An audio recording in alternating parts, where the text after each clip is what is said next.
അങ്കിളെ, അങ്കിൾക്ക് ഈ സിഗരറ്റ് വലിച്ചിട്ട് എന്തോന്ന് കിട്ടും?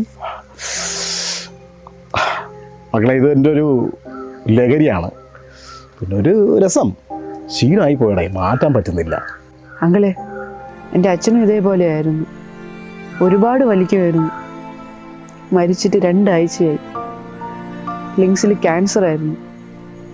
എനിക്കിപ്പോൾ ആരുമില്ല.